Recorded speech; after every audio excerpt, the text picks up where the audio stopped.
Check 1, 2. Go! Curious about real estate? Yes! Then you've come to the right place. Get the knowledge you need, get over the fear, and get started. This is the Michael Quarles Real Estate Show with your host, Michael Quarles.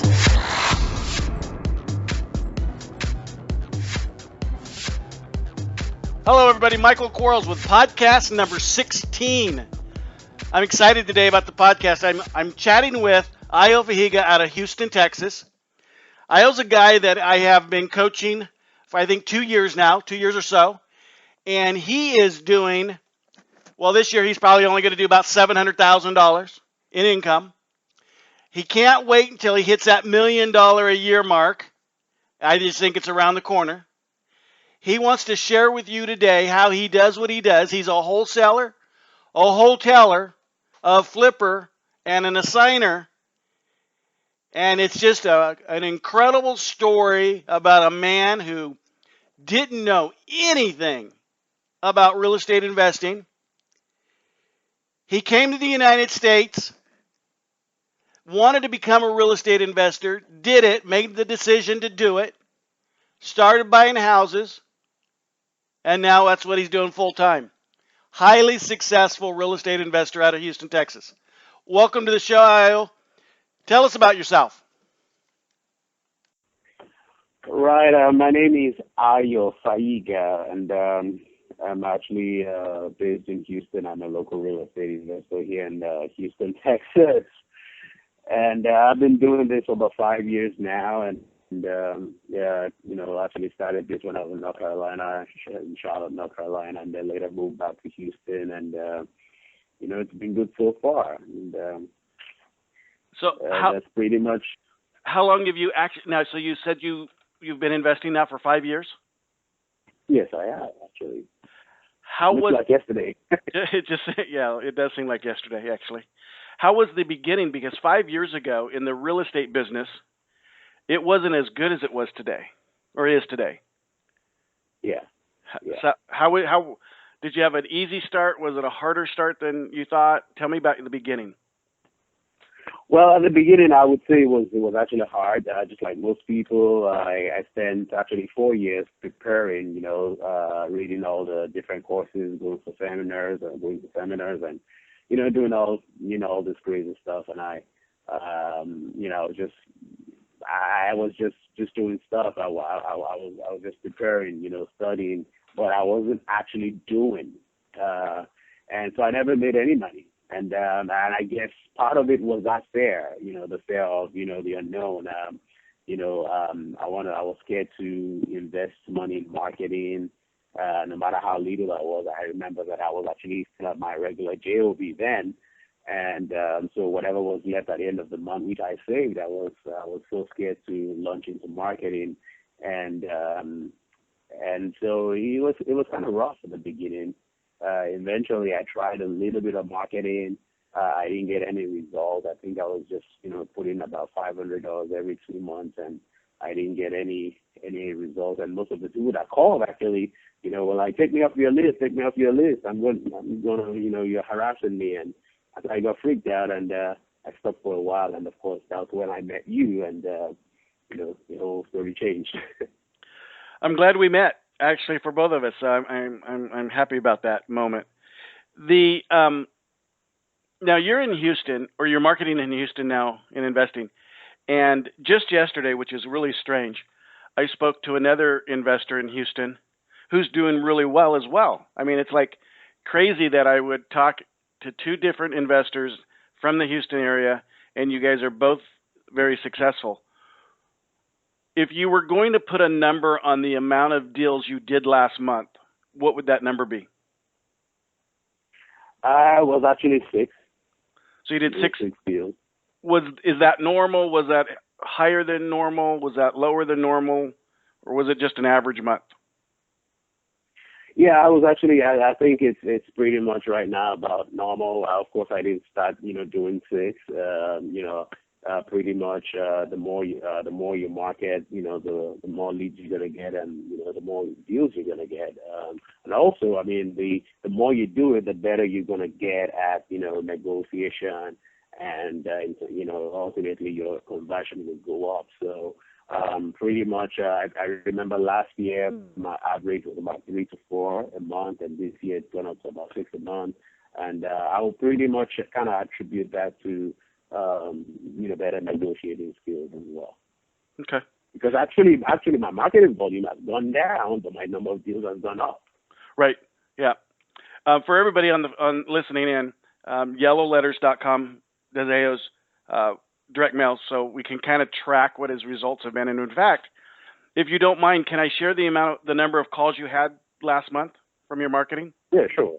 So he had 193 phone calls come in, and from 193 phone calls, and those could be calls from people like take me off your list, all the way to come out and buy my house, and 6 of those you were able to contract. Now, how many of them, of the 193, would you say were solid appointments? They wanted to sell a house. They may want too much for their house, but they absolutely wanted to sell their house. How many of those did you have last month? Okay, actually, let me kind of break it down. I know we had about 100 and something calls, like you said, and I would say about 40% of them actually did leave a voicemail message. I let all my calls actually go into the voicemail system, which is the Ring Central that you set up for me.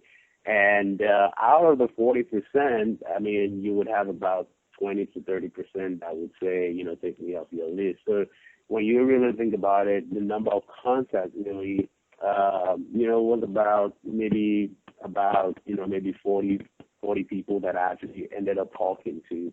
And typically, I would say 3 out of every 5 appointments that I go for, I get the contract. Okay. That's actually really good.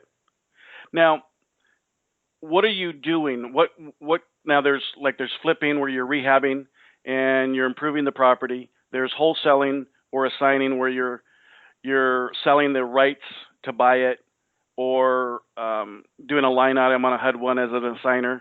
There's wholesaling where you're actually buying it and just selling it before the rehab at 100%.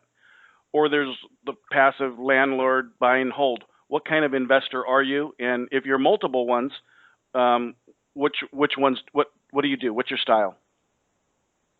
Well, actually, that's a good question, Michael, because a lot of people ask me that same question, and I normally tell them, I'm not sure if I'm actually should be called a real estate investor. I'm actually a real estate entrepreneur, and the reason I say that is I use multiple strategies.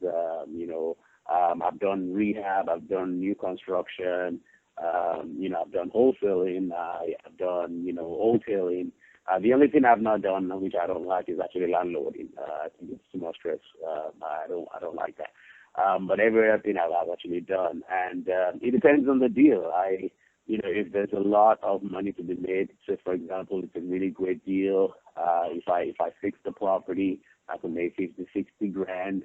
I'll probably do it. I'll probably go ahead and use a hard money loan, close the transaction, and get my crew in there, and we'll rehab and flip. But most times I wholesale, which is, what, like you said, we get done that contract below the current fair market value, and then we'll put it back on the market, list it on the MLS, and sell it at the current market value without actually doing anything to it. And if you looked at the 6 deals, were all 6 hotel deals? Were some of them assignment deals? Were any of them flips and rehabs? Well, actually, I would say one was actually one was actually a wholesale deal. I actually wholesale the property. Typically, I wouldn't rehab any property that's over $150,000. And this particular property was is actually worth about $325,000. I got it under contract for $225,000, and so I just called an investor friend of mine who we actually share the same office space, and I just gave her a call and say, I've got this great deal, and she's a rehabber, and I just assigned the contract over to her and made $25,000 on that deal. So you bought a house for that was ARV'd at 325, or was the ARV more than 325? It was actually 325. The ARV is 325. And you bought it for 225. What do you think the as is value was? As its value was about 270. So you about 270. So you made Mm. you made 25. So 225 and 25 is 250. So in that transaction, you really didn't lose much because I guess 20,000 is a lot of money, but you were close to, even on that assignment, selling it at a hotel value. That's right. And the reason, and there's logic behind, actually wholesaling it. The property is a fairly recent property. It's in a very nice part of town. It currently has a tenant in the property. Their lease does not expire until next year, May. So pretty much that kind of takes away rehabbing for me because, I want to go into the property and fix it up right away and, put it back on the market. So kind of took that option out of the table. And, the other thing I could have done was probably put it on the market at that price point, especially here in Houston. It wasn't going to be a good rental property if I sold it for 270, which is pretty much what it's worth. And the tenant was paying about $2,100 a month. From a cash flow perspective, it wouldn't have really been a good cash flow property. So I would have probably had a problem, on the selling end, trying to probably, sell that to a landlord on the open market since it was tenant occupied. So the other thing was for me to find an investor who had their own cash. They were not going to go get a hard money loan or anything. They had their own cash still in the bank, and they were willing to wait out the lease agreement. And then after the lease expires, they'll move the tenants out, and then they'll go ahead and probably fix it up and flip it.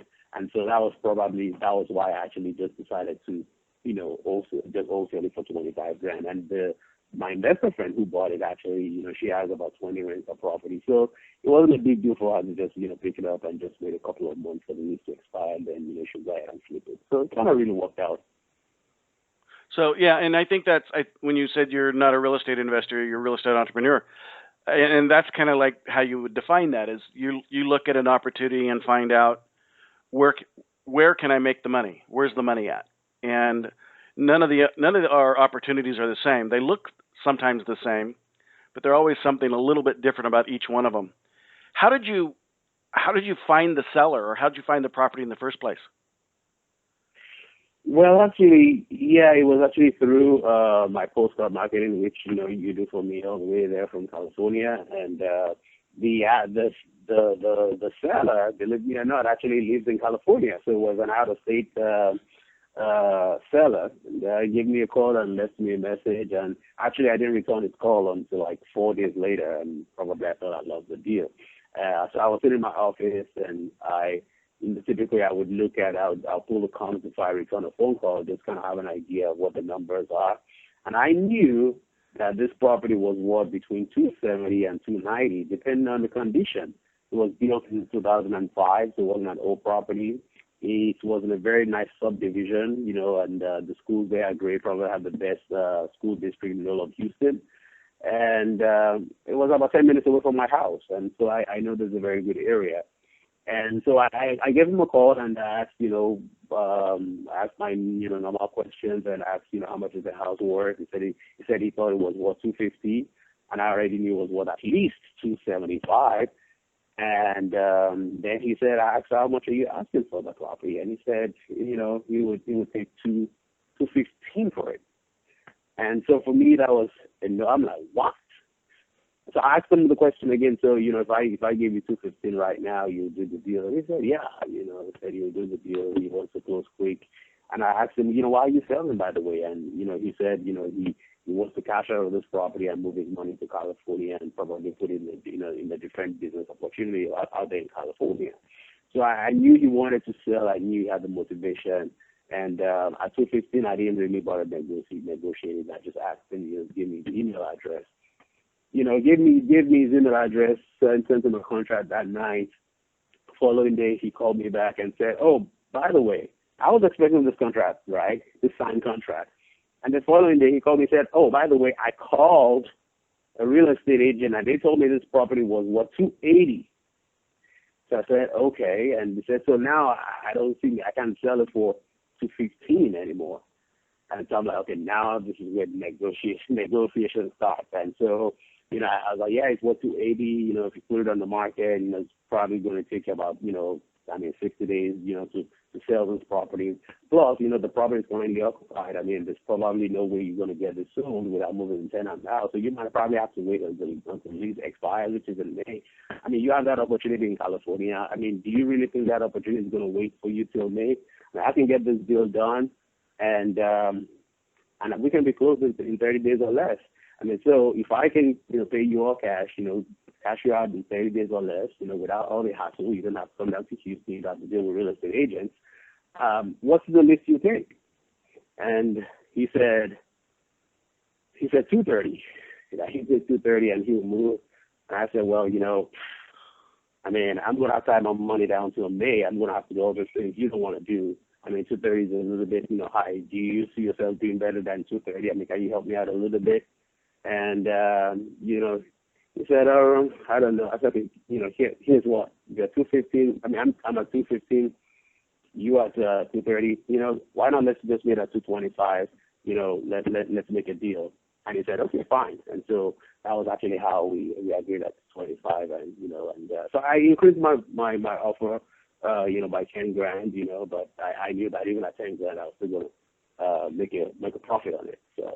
Right. I think we always have to look at a deal and go, okay, it may not be the fattest deal we'll ever do, but I mean, you could have said, well, I don't want to lower my price because of my ego and my pride, and I want to make, a bucket load of money on each transaction. Or you can say, I'm going to increase my offer by 10,000 so I can make 25,000.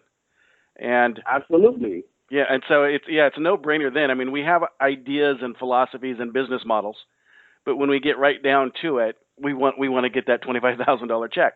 Now, this one was unique because you entered a contract with the guy that was out of state. You found him through a postcard. You sent him in a contract that was at $215. Between the time you emailed him that contract and the time you had another conversation, he called a local realtor who said it was worth $280. Shame on that realtor. You renegotiated for $225. You used closing techniques. So you said, is that the least you'll take? And I thought you wanted to buy the house in California, and if you wait, you may not have that opportunity. So you did takeaway closes, and you put a little bit of fear of him losing his other opportunity. And let's face it, that other opportunity could have been, had he not done that one, he could have lost more money. So it's real easy to use his situation to an advantage and cause him to want to negotiate more. So then you locked it up. How long did it take you to sell? Actually, I sold the property before I even got it signed, before I got the contract signed. And, because what happened was that, when we agreed, I told him, okay, just go to a Kinko's or whatever, fax me the contract. And he was kind of like dragging his feet, and he said, my computer is bad, blah, blah, blah. And so I waited all day, and, around 10 p.m., I sent him a text message. I said, on my contract, I said, my offer is only for 24 hours, okay? I understand you probably have other people that have sent you postcards, and, you're trying to get the best offer. It's absolutely fine with me, but here's my situation. I've got a limited amount of cash that I can spend buying a property. Now, I offered you $225,000 for this, but I can't promise you that I'm going to keep that $225,000 for you. Okay, I have a couple of appointments tomorrow, and if the sellers are willing to commit, then I'm just going to go ahead and buy their house, because at the end of the day, I've got to put my money to work. I just can't leave it sitting in the bank. And so I said, my offer is go till 12 midnight tonight, and this was 10 p.m. Michael, within 45 minutes, I got that contract, faxed to me. Wow. So basically what you said, you told him is that you basically said, I'm going to take your money and go buy another house. and That's right. I can promise that I will reserve your money for you, but you have to sign your agreement by midnight tonight. If you don't, I have two appointments tomorrow to go buy two other houses, and I'd hate to use your money to buy their houses. Which is, if you think about it, if you're a seller, you want to sell a house. You live in California, the house is in Texas. I mean, which is not a really easy commute. And can you justify to yourself not having to go to Texas, not having to find a realtor, not having to deal with your tenants that are leasing?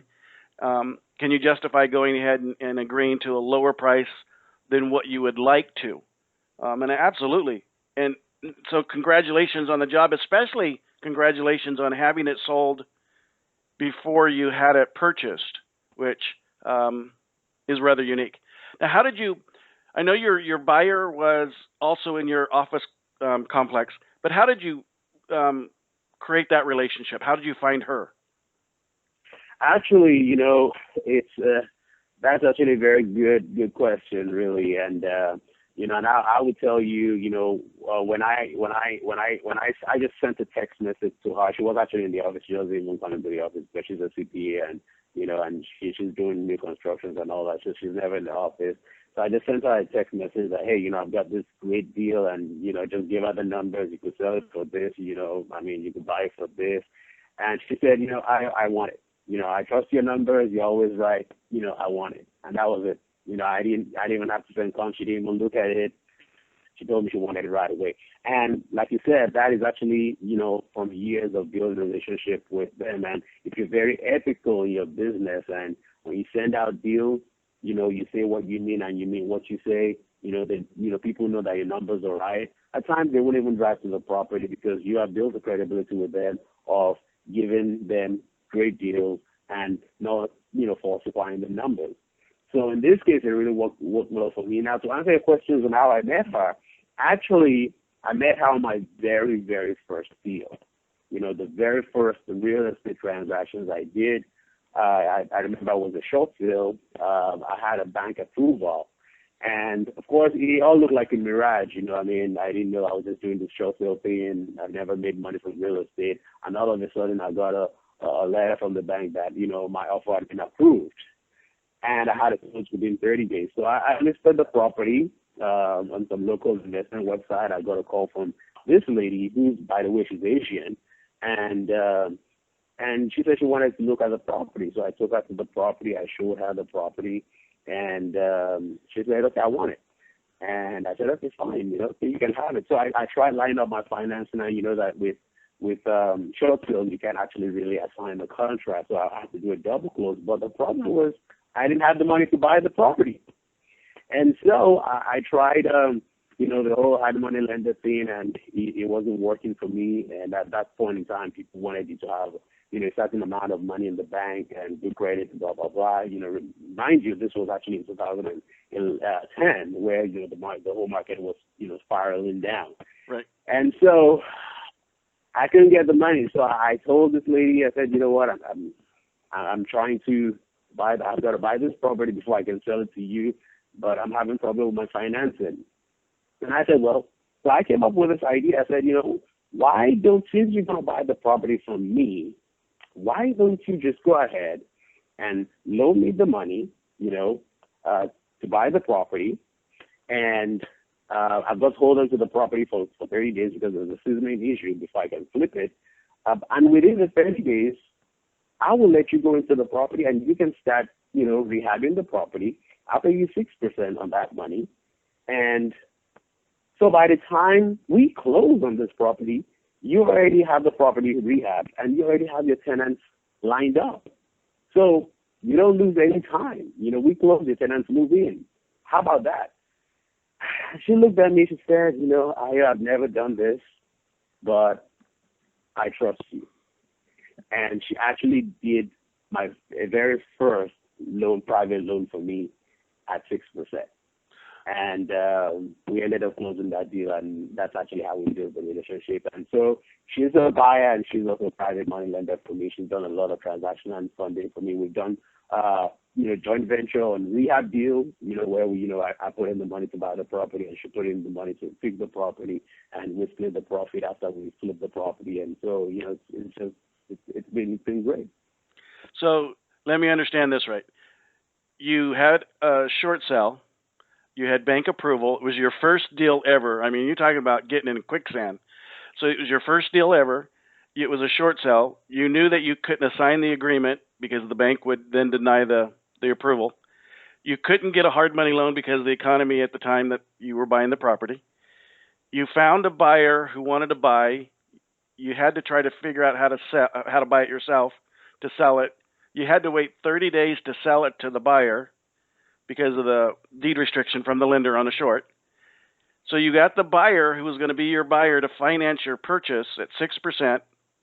You gave them the right to occupy it at your close of purchase, and you waited your 30 days, and then she went ahead and just purchased I think you guys use warranty deeds there, your property, and you were done. So basically you paid her off when she gave you the money for the property.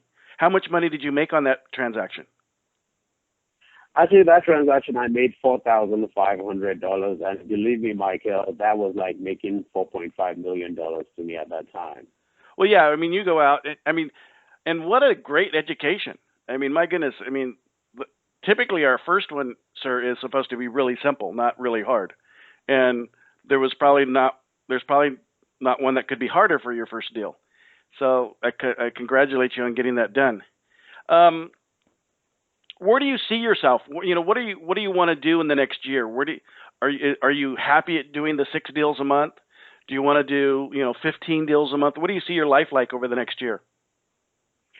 Well, actually, yeah, great. That's an excellent question, and pretty much I average about $10,000 a deal, and so even at 6 deals a month, it's about $60,000. And what I'm shooting for right now is $100,000 a month, about $1.2 million a year, and so I would like the 6 to go up to 10, and that will be that will be my 12-month goal. And after 12 months, then I'm very sure I'm going to be up in that, and I'm thinking about possibly expanding into new markets like Dallas, San Antonio, and having acquisition managers that can so we have if we're doing 100,000 in Houston, 100,000 in Dallas, 100,000 in San Antonio, we can up our income that way, and so that's the ultimate goal. So, but right now you're just doing this all by yourself, correct? Correct, yeah.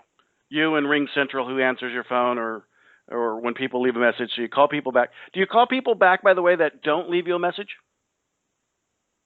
Well, actually, no. I don't call people that don't leave a message, and typically, this is my thinking, and I've actually thought about it, but my thinking is, hey, if you're not even going to leave a message, it means you don't really want to sell your house. You're not as motivated to want to talk to someone that leaves a message. And so that has been my way of thinking. Of the calls received from your postcard, and you mail out a large postcard. It's a text postcard for everybody that's listening. You mail that thing out, you get the calls. Now, I know that you use both a vanity number, and so it's an 800 number, and you also use a local number. Have you tracked anything? Have you found the local better than the vanity, or not from a call quantity standpoint, but the call quality standpoint? So have you noticed anything there? Well, I've actually noticed most of my deals have come from the local, and most of my phone calls have actually come from the local number. The vanity number, I've actually gotten a few amount of deals from the vanity number. And some of them actually go to the 1-800 for cash website, and they put in all their info, and that is sent to me. But I would say the bulk of my deals come from the local number, and I guess it's because people want to know that you're local. They want to know that you're actually there in Houston.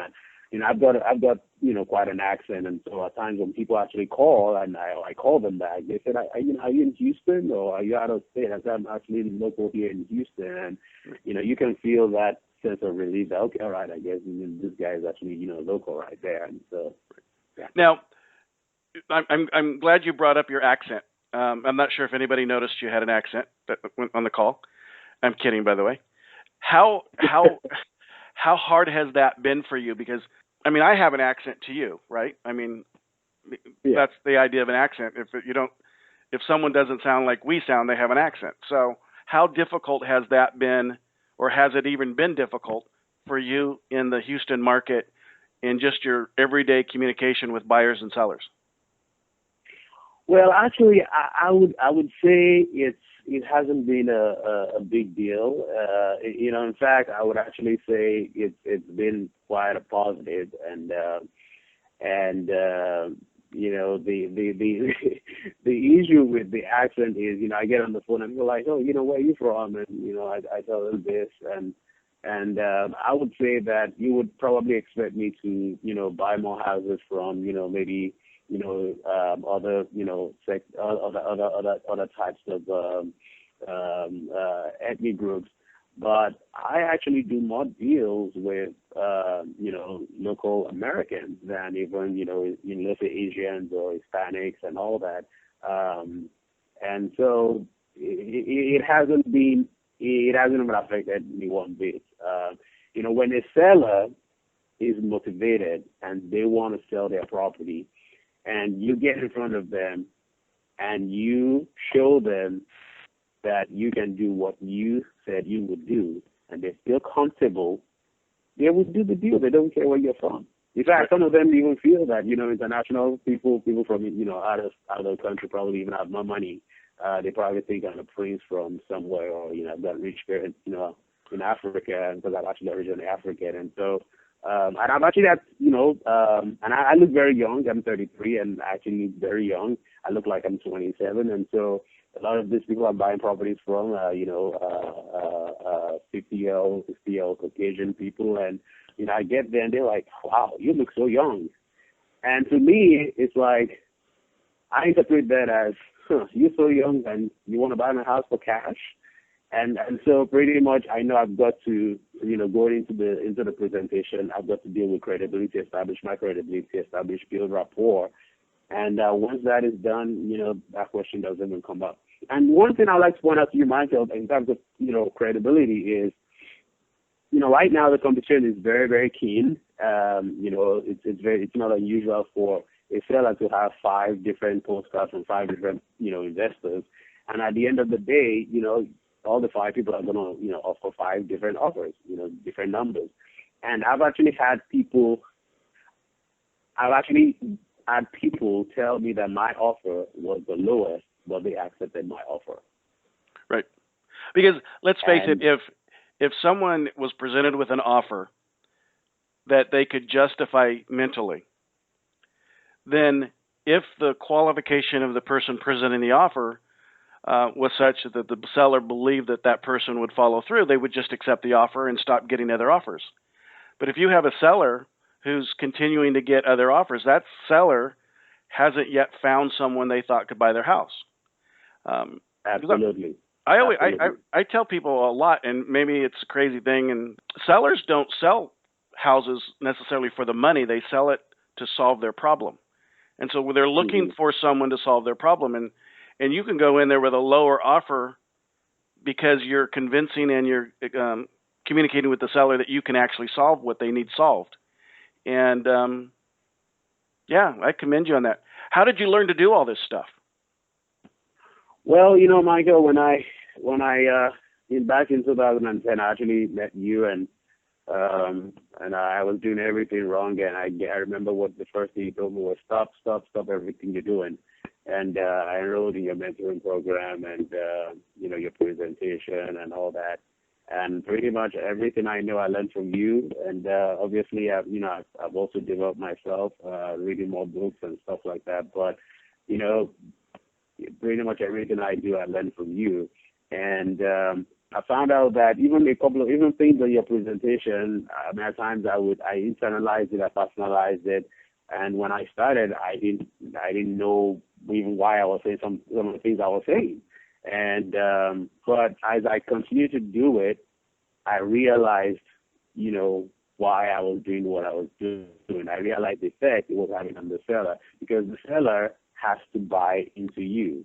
I mean, and that's the only reason why I would offer someone $52,000, and then they got another offer for $76,000, but then they took my offer for $52,000, and it's because the other guy didn't sell himself. He didn't sell, credentials. He didn't sell his ability to close the transaction. They didn't buy into him. And I think that's very, very important in this market that we're in right now. And also, I mean, I've negotiated with, attorneys. Attorneys and realtors, I would say, probably are the hardest people to negotiate with, because they know what the numbers are. And, really, you can hope that they don't know what their house is worth. And, I did a deal with an attorney who makes about $300 an hour, and I made $20,000 on that deal. Same thing in December of last year. I negotiated with a realtor who exactly knew his house was worth, $220,000, but then I ended up buying the property for $110,000. And at the end of the day, we negotiated for 30 days. Wait. You bought a house from a realtor who knew the property was worth $220,000, and you bought it for $110,000. Yeah. And I made $20,000 on that deal. Wow. Just wholesaling it. I signed the contract. And he knew I was going to make, $20,000, and he couldn't wrap his mind around, him giving me the $20,000. But, he gave himself up early in the, conversation, when they called and you asked him, sort of a question, why are you selling? And he told me that he had an opportunity in Florida that he had to make a decision on before the end of December. And so I knew this guy had to sell. I knew that there was a sale of love that I could put in my negotiation. And so I kept on hitting Florida an opportunity all day long. And, I think, and this is a very, very important one, because he could have said yes to my deal, because I think he only needed $110,000 for that other opportunity in Florida. But he wanted to be able to justify to his wife why he would let somebody else make $20,000 on their house, because of an opportunity in Florida. So he eventually told me that, I could do this thing myself and make the $20,000. And I said, yeah, perfectly. Yeah, you can do that. But I said, if you're going to do this, it's going to take you 6 months to fix the house up and do all this stuff. And he said, well, I could get a loan. I said, well, probably you could. I said, let me ask you a question. You own your own house, right? He said, yes. I said, you have a big backyard. He said, yes. I said, do you mow your lawn yourself, or do you get someone to mow the lawn for you? He said, no, I get someone to mow the lawn for me. So I said, and then you pay them. He said, yes. I said, how much do you pay them? He said, I pay them about $100 for twice a month. I said, so that's about $200 a month. I said, okay, why would you pay them if you could do the job yourself?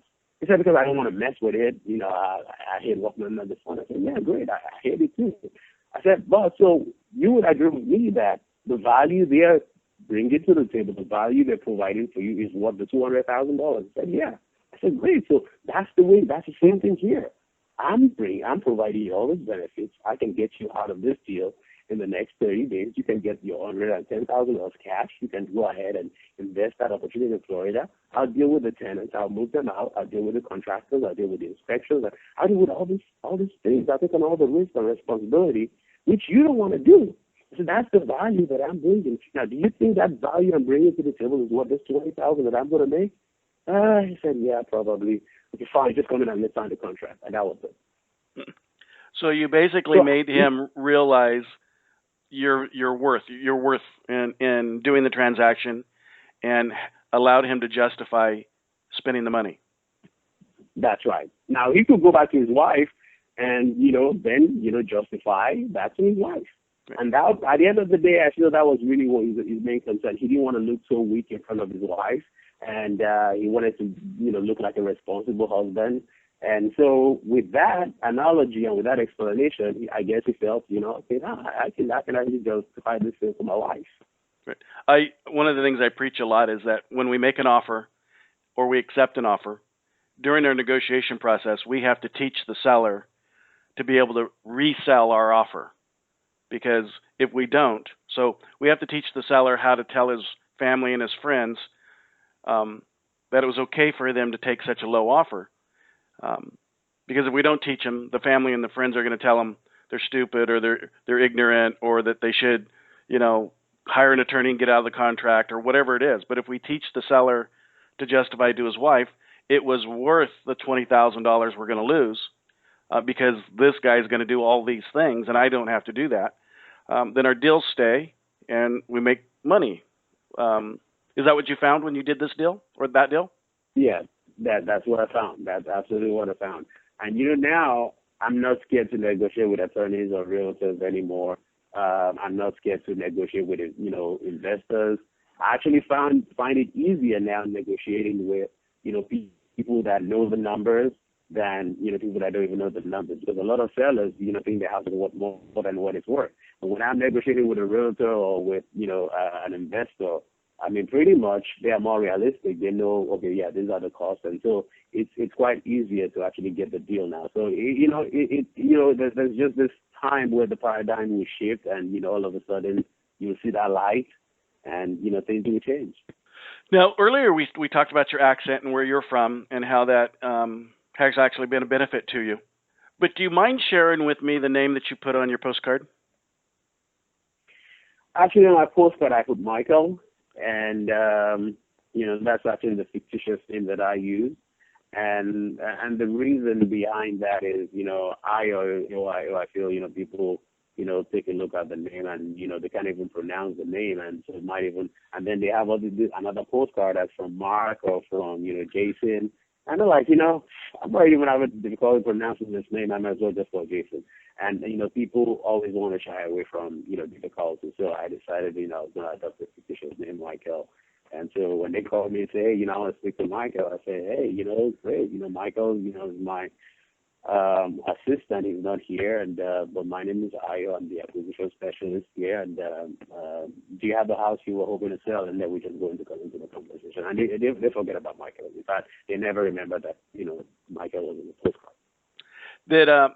How much did changing or going to the fictitious name on your postcard change your call volume? I would say significantly. I mean, I mean, you used to have people that would call and try to pronounce the name, but I would say it's significant. Michael is the name everyone knows and can identify with, and right. So from an American name, it's probably one of the most popular ones. And so when I look at marketing, I always want to market to my prospect, and I want to make it as easy for my prospect to jump through the hoops that I want them to jump through as I can. And so we do little things like that where we make sure that they understand what we're trying to say. They feel comfortable in calling us, which is why we, although you have a vanity number on your postcard, we also use a local number because we know that a majority of our callers will want to deal with someone local. So just going to a vanity number would inhibit our growth or our income. So we go to a local phone number. We make it easy by using a name that they're comfortable with, and that's okay. For the longest time, I used to use in my yellow letters, I used to use, hi, my name is Michael. Mary and I would like to buy your house. And I don't have a Mary in my life, but Mary happens to be, from a female name perspective, a very accepted name. And so if you really study the name Mary, then some of us on the phone will figure it all out. So Michael and Mary, Michael for a guy's name, and there's absolutely nothing wrong with it. If anybody has any doubt that it's okay to use a fictitious name, or they think it's wrong, please understand that Jack in the Box isn't a real person. Ronald McDonald isn't a real person. Those are fictitious names, fictitious characters. And marketing and advertising, we do that all the time. And I'm kind of proud of you. It's been fun. I've known you for a while now. I've helped you. Had a good time. I'm glad that you're buying a bucket load of houses. And I think, the 10 that you're looking at, going from where you're at to your 10, I can see that happening for you. I kind of get jealous because I don't have your market. I mean, my market in comparison to yours is hardly anything. And I wish I was in your market. But as you start going into some of the other larger cities around you as well, you're going to be a busy person. Answer this question for me, and for everybody else on that's going to listen. What one thing would you say someone should do as when they become a real estate investor? What's the one thing they need to become good at? Make sure they consistently do. What could you help them with? What one thing? Well, actually, there are two things really I think are important, but I would say, you can't get to the second without the first thing. And, marketing, marketing all the way. Nothing is going to happen in your business without marketing. In fact, marketing is the lifeblood of any business. And so, and not just marketing, you market today and then, you wait, 3 months. It's got to be consistent marketing. You have to be in front of your customers regularly because, when they're ready to sell, you want to be in front of them at that point in time. Now, if you're not in front of them when they're ready to sell, and I've had people call me and say, hey, I got your postcard, 6 months ago, and, wow, I kept your postcard. And that's it, and it's because, I continue marketing to that same person. But I've actually had a guy, I bought a house from a guy, and, he said, you've been marketing for me, to me for the last 3 years.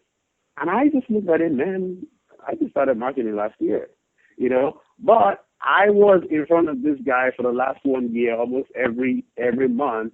He felt I'd been talking to him, I've been marketing to him for the last 3 years.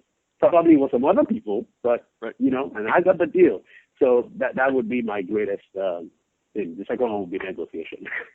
Okay, so your first one would be market. Even when it feels like you can't market anymore, it is kind of scary to do that, but you kind of have to do it. And when you do it correctly, then you can't do enough of it, kind of thing. It's like, well, now I need to do more. And I always warn people, just because you can make the phone blow up and ring a lot doesn't mean you should. So as you start down the path of spending money on marketing, don't outspend what you can physically do. But once you can start physically taking on more opportunity, then do more marketing. And it sounds like that's what you're going to do as you start entering those other markets. And so great. And then negotiation. Without negotiation, marketing is somewhat useless. So, but without marketing, negotiation is useless. So they kind of go in conjunction with one another. Again, thank you for the call. I appreciate it. Thanks for having me. It's a pleasure. And we'll talk soon, okay? All righty. Thank you. Bye-bye. Bye-bye. Thanks for listening to the Michael Quarles Real Estate Show. Get more info and stay in touch at michaelquarles.com.